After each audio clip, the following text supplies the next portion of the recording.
صلی اللہ صلی اللہ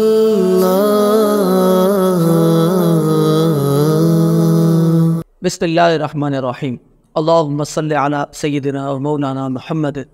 معدن الجود والکرم منبع العلم والحلم والحکم وآلہ وصحبہ وبارک وسلم۔ ناظرین اکرام، السلام علیکم ورحمۃ اللہ تعالی وبرکاتہ۔ پروگرام فرامین سید کونین صلی اللہ علیہ وسلم میں ایک مرتبہ پھر آپ کو خوش آمدید۔ حضور علیہ الصلوۃ والسلام کی ایک اور حدیث پاک آج ہم آپ کی خدمت میں پیش کریں گے۔ حضرت انس بن مالک رضی اللہ تعالیٰ عنہ اس حدیث پاک کے راوی ہیں۔ فرماتے ہیں کہ رسول اللہ صلی اللہ علیہ وسلم نے ارشاد فرمایا، انصر اخاک ظالما او مظلوما، فقال رجل یا رسول اللہ انصره اذا كان مظلوما افرأيت اذا كان ظالما كيف انصره؟ قال تحجزه او تمنعه من الظلم فإن ذلك نصره، او كما قال علیہ الصلوۃ والسلام۔ حضور علیہ الصلوۃ والسلام نے ارشاد فرمایا کہ اپنے بھائی کی مدد کرو، چاہے وہ ظالم ہو یا مظلوم ہو۔ ایک صحابی نے عرض کی، یا رسول اللہ صلی اللہ علیہ وسلم، حضور یہ تو ارشاد فرمائیے کہ اگر وہ مظلوم ہے تو اس کی مدد کی جا سکتی ہے، ہم اس کی مدد کر سکتے ہیں، مگر یہ بتائیے کہ اگر وہ ظالم ہے تو اس کی مدد کیسے کرنی چاہیے؟ کیونکہ رسول اللہ صلی اللہ علیہ وسلم کا ایک اور ارشاد مبارک ہے، من مشى مع ظالم فقط خلا رقۃ الاسلام،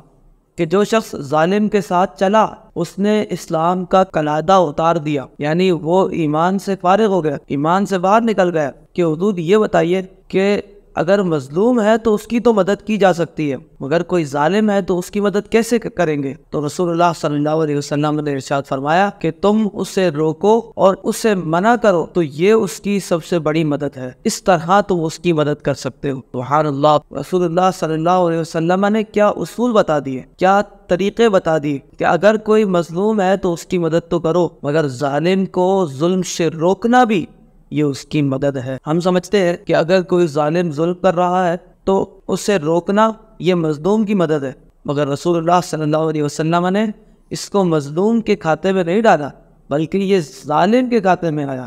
کہ یہ نیکی مظلوم کے ساتھ تو ہے ہی ہے، اگر ظالم کے ساتھ بھی یہ نیکی ہے، جب اس کو ظلم سے روکا جائے تو یہ اس کی بہت بڑی مدد ہے۔ ہم کیا کرتے ہیں، آج ہمارا انداز یہ ہو گیا ہے کہ اگر کوئی ظلم کر رہا ہوتا ہے تو ہم اس کی ویڈیو بناتے ہیں، ہم اسے وائرل کرتے ہیں اور اپنی واہ واہ کرتے ہیں کہ جی میں اس وقت موجود تھا اور میں نے اس کی ویڈیو بنا لی ہے، بجائے اس کے کہ ہم ظالم کو ظلم سے روکیں، بجائے اس کے کہ ہم ظلم کے خلاف آواز اٹھائیں، کیونکہ ظلم کے خلاف آواز اٹھانا یہ انبیاء کرام کی سنت مبارکہ ہے، یہ صحابہ کرام کی سنت مبارکہ ہے، یہ اولیاء کرام کا طریقہ کار ہے کہ جب کوئی ظلم کرے تو اس کے خلاف آواز ضرور اٹھاتے ہیں۔ حضرت امام احمد بن حنبل رحمۃ اللہ تعالیٰ علیہ کا واقعہ بڑا مشہور ہے، حضرت امام اعظم کا واقعہ بڑا مشہور ہے، اور دیگر ائمہ صحابہ کرام کے واقعات مشہور ہیں کہ جب کسی نے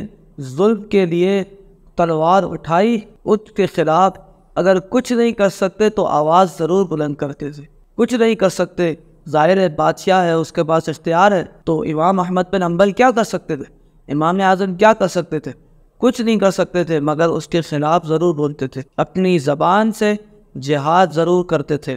اور حدیث مبارکہ میں یہ بھی ہے کہ اگر تم ظلم ہوتے ہوئے دیکھو، غلط کام ہوتے ہوئے دیکھو تو اسے سب سے پہلے ہاتھ سے روکنے کی کوشش کرو،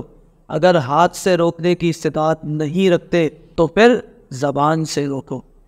اور زبان سے روکنے کی استطاعت نہیں رکھتے تو پھر دل میں برا جان، اور دل میں برا جاننا یہ ایمان کا سب سے نچلا درجہ ہے، سب سے کمزور درجہ ہے کہ انسان صرف دل میں برا جانے کہ ہاں یہ کام غلط ہو رہا ہے۔ ہم یہ سمجھتے ہیں کہ اگر ہم نے دل میں برا جان لیا ہمارا فریضہ ادا ہو گیا، مگر یہ بات ہرگز نہیں ہے۔ مسلمان اگر اپنے ایمان کو قوی سے قوی تر کرنا چاہتا ہے تو اسے چاہیے کہ وہ ایمان کا افضل اور اعلیٰ مقام اختیار کرے، اور وہ یہ ہے کہ اس ظلم کو ہاتھ سے روکے، نہیں تو زبان سے روکے، ورنہ اگر کوئی اختیار نہیں ہے تو پھر تو لازمی سی بات ہے اگر دل میں بھی برا نہیں جانے گا تو پھر ایمان خطرے میں آ جائے گا۔ اللہ رب الجلال ہم سب کو نیک اعمال کرنے کی توفیق عطا فرمائے، امر بالمعروف اور نہی عن المنکر کی توفیق و سعادت مرحمت فرمائے، آمین بجاہ سید المرسلین صلی اللہ علیہ وسلم۔